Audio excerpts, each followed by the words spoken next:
Hello ladies and gentlemen, and welcome back to my channel for another 1/12 scale figure unboxing and review video. Yes, we will be looking at another S.H.Figuarts piece. Today we're going to be taking a look at the Tony Stark based off his appearance in Iron Man 1. I saw this on Toys Wonderland, I absolutely had to have it. I love Iron Man 1, it was the movie that kickstarted the MCU, and this happens to be a pretty deluxe release when it comes to a 1/12 Tony Stark. I know there have been a bunch. There's been Marvel Legends, there's I'm sure been other companies as well that have tipped their hat in the ring, but I've started off with Figuarts and I think I'm going to stick with them. Now if you'd like to pick this guy up or the Iron Man Mark 1, they are in stock right now with toyswonderland.com, and of course the link for that is in the description below. While you are down there, why not hit that subscribe and bell notification icon so you're notified as soon as brand new content goes live on the channel. And if you are a fan of early access videos and you'd like a 5% off promo code for Toys Wonderland, check out the join button for Justin's Collection Plus. Right next to that subscribe button, a lot more info is listed in there.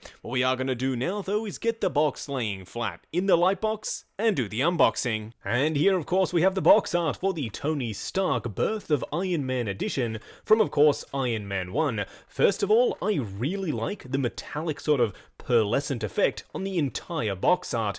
It's really nice. I love the way this looks, and of course you can see a couple of the features of this set. Yes, it is a set. What do you mean, Justin? Well, I'm about to show you, because as you can see here, it's not just one Tony Stark figure. You can actually interchange pieces to create the cave look for Tony as well. And there we have him. It looks like he comes with 2 additional head sculpts and a bunch of hands, as well as some accessories. So what we are going to do now is get all of the additional stuff laid out in the light box and take a closer look at everything he comes with. And here we have all of the accessories that come with Tony Stark, and I have to say, this is a pretty jam-packed release, but I do have to mention once again, the lack of a display base. This being kind of a special edition figure, it would have been nice to see an arc reactor display base, or even just a simple flight stand. I know Tony doesn't really do much flying when he's like this, but still, it would have been nice to have at least a display base for your Tony Stark. Nevertheless,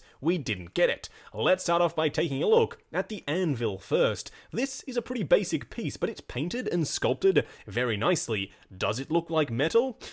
From a distance, kind of. I like the texturing and I like the paint apps, but it is very light and very hollow. You can also see a very noticeable seam line down the top there, but it'll definitely get the job done. To use with the anvil, he of course comes with a couple of tools, these being his metallic style pliers and his hammer as well. They look really good, and the pliers, yes, do work, so you can use them to hold the Mark 1 mask, which is done really nicely. It's weathered, it's painted really darn well. On the inside it's just a flat silver, but you'll be seeing it from this side most of the time, and this side looks really darn good. No, you cannot place the helmet onto the head sculpt. He also comes with a teeny tiny version of his phone from Iron Man 1. It would have been cool to have gotten a second one with the screen rotated, kind of like the LG Wing, because of course this is an LG phone, and in that film it did flip over. It was kind of new technology for the time, so it would have been nice if we'd gotten a second one to do that,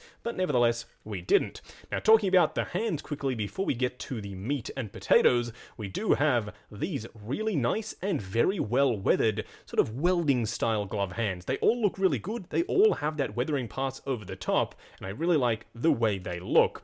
Just for the skin tone hands, we simply, of course, have skin tone. It's flat, honestly. I think that Figuarts, or I should say Bandai, could do well to include some of that skin texturing effect that Hot Toys uses, just shrunk down a little bit further for this scale. It would improve the realism, I think, at least 2-fold. Nevertheless, they haven't done it. Let's take a look at the interchangeable torso and interchangeable belly button midriff piece. So of course, to use this plugs on the inside, then the legs go up underneath. Completely unnecessary, but a really nice attention to detail. It's sculpted very realistically, and of course it pops up there very nicely. The rest of him looks great as well. You can see the arc reactor is painted or printed on the front there, but it also sort of juts out, and you can see the material is sculpted, so it looks like there is something pressing up against it. That's fantastic. And of course, the Tony Stark head sculpt.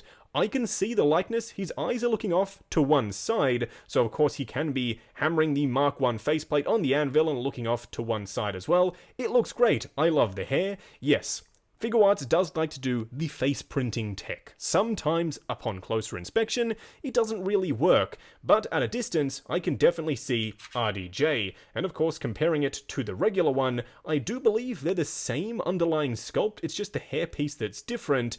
They look great. I mean, it's a much smaller scale than what we're used to with Hot Toys and, of course, even some larger 7-inch style figures, but I do think these work quite nicely. Which sculpt do I prefer out of the three? I'm probably going to be going for the one with the welding style body, the inner cave outfit, but still, these are really strong as well. I like the glasses, and I love the fact that we got interchangeable heads rather than getting swap out glasses. That would have been a right pain at this scale.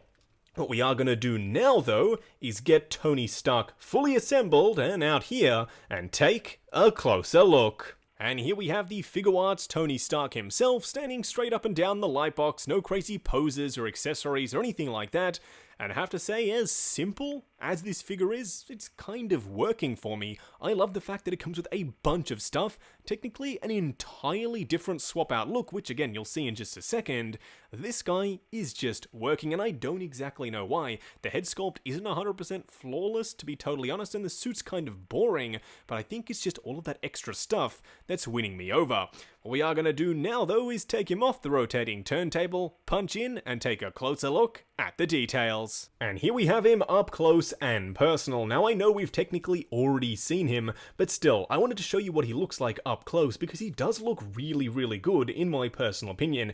Is the likeness 100%? Obviously not. It's a really small scale. They've used the digital face printing tech, so it looks a tiny bit off, but trust me, at a distance in your display, it's gonna do the job. It looks like RDJ as Tony Stark. Now let's talk about the suit itself. It's interesting in the way that they've done it. You can see there is a cut down the back there, which does allow for some crunching articulation. Completely unnecessary. This could have been a fixed piece, but they didn't want to do that. They wanted to give you a little bit more range of motion, and honestly, I'm glad they did. The other benefit of getting a 1/12 scale suited body is the fact that you can take the head off and use other heads. I'm thinking Bruce Wayne, the Christian Bale, or of course the Ben Affleck version on this body. Alfred. I'm sure there are a bunch of people who would like to have a 1/12 scale Alfred in this style suit. You can get that done. Pick up this figure and you'll have a really nice base suited body. But then again, there is another benefit. The fact that you can take this torso and switch it out onto this body to have a cave version of Tony. It's technically two figures in one, and I love that. I love the modularity of these smaller scale figures. They can do stuff that's just pretty much unfeasible in 1/6 scale. They're able to do it, and able to do it really darn well. Talking about the suit coloration, it's just a really nice blue. The shirt itself is also a subtle blue. It's not entirely stark white, and the tie is blue, so it's pretty much blue throughout, but it looks really good. Now, switching out the upper torso isn't the easiest thing to do in the world, but you pull that off, and now I've already applied the midriff piece up under there. So when you push it together, it is on a ball joint. Make sure that you are lining it up properly, and when you do connect it, you will feel it sort of click into place. As I said, it's not the easiest thing in the world to achieve, but there we have it, and now we have the cave version of Tony.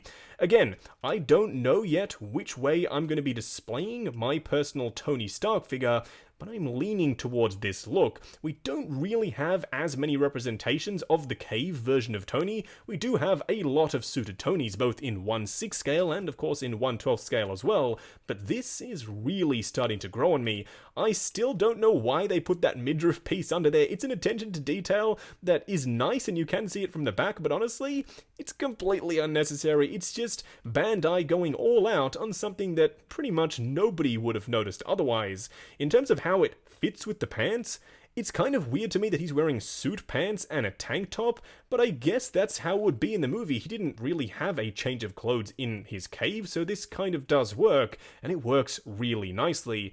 And I have to say that if I was thinking about picking up a 6-inch or 1/12 scale Tony Stark, this particular version is probably the one I'd go for. Now for a quick side-by-side comparison, here we have the new Figuarts Tony Stark standing alongside the Mark I, which is coming up next on the the channel, I really like the way this looks, and I like that the Mark I is big and beefy and bulky, but not that much taller than Tony, because if you have a look at the feet, it's just him wearing some metal platforms underneath his regular shoes. This makes perfect sense. He's a tiny bit taller, but not overly so. I think that Bandai has nailed the scaling here, and I'm so glad that I picked up both of these figures because they will 100% be displayed together on the shelf. And of course, because I featured him in most of the other 1/12 scale videos, here we have the Figuarts Armored Red Ranger. This works fairly nicely. I assume that the Red Ranger is a little bit shorter than Tony Stark, who's a full-blown adult, versus the Red Ranger, who's a teenager. This works perfectly fine for me. A little bit more height and a lot more bulk on Tony compared to the Red Ranger. And finally, here we have Tony standing alongside the Black Series Mando, of course, from Hasbro.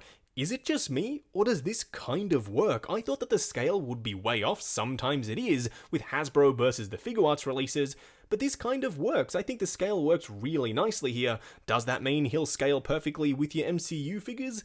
No, not necessarily so, because sometimes Hasbro likes to overscale those releases. Not exactly sure why, but it'll kind of be luck of the draw. But at the very least, a lot of people have this Mando, so if you want to compare this Mando to your MCU Hasbro figures and then come back and decide on your Tony Stark, hopefully that helps. Just going over articulation on Tony Stark. Now bear in mind, this is my personal copy of the figure, so I'm going to be a little bit more careful. I'm sure when you get yours in hand, you can push the joints slightly further than I'm willing to go. Now starting off with the head sculpt itself, it does have a fairly decent range of motion, forward, back, side to side, and some pivot and swivel as well. The arms themselves go out to about there. There is a floating cap, which very nicely gives you the illusion of shoulder pads, but also moves out of the way perfectly fine. All the way around, of course, butterfly joint, double bend there at the elbow, which gets you a little bit past 90, and of course a regular 1/12 scale Figuarts joint for the wrist. Now the torso is fairly restricted due to the fact that the suit comes all the way down. If you are using this piece, you will have slightly more range of motion because it's not hindered by the pieces coming down the front. Which one am I going to go with? Yeah, I still don't know. I'll have to let you know a little bit later in the video. The legs themselves going out to about there. Again, you'll get a little bit further with the other torso. Same thing with going out. You do have a swivel there at the upper thigh. You do, of course, have a double bend for the knee, and a regular ball joint style joint for the foot itself. Plus, of course, Figuarts toe articulation. Just wrapping up on the Figuarts Birth of Iron Man, Tony Stark from Iron Man 1. This figure is a bit of a mixed bag for me. His standard look isn't all that exciting, the head sculpt isn't 100% flawless, but then again you take into account the scale, the fact that he comes with a bunch of accessories, including an entirely swap out look, and 3 head sculpts in total. It kind of wins me over just a little bit because in combination, all of that stuff really does work together to make for a fantastic Tony Stark release in this scale. Don't get me wrong, I don't have every 1/12 scale version of Tony Stark, but I've owned a fair few in my time, and I have to say, this one is winning me over. I just love that combination that you can have swap out looks. It's kind of something that's really novel, really neat, and I wish companies would do more.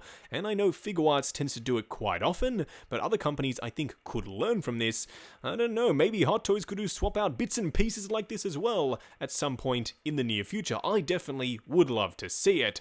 Now if you'd like to pick up this guy, he is in stock right now with toyswonderland.com. The link for that is of course in the description below. They have 12-month payment plans now available if you're a fan of paying off your figures over time. Also, while you are down there, why not check out the link to 6 Scale Network, the awesome Facebook group. Come along, chat figures, share photos of your collection, and of course see what's coming up next on the channel. Like, comment, and subscribe, and we'll catch you in the next video.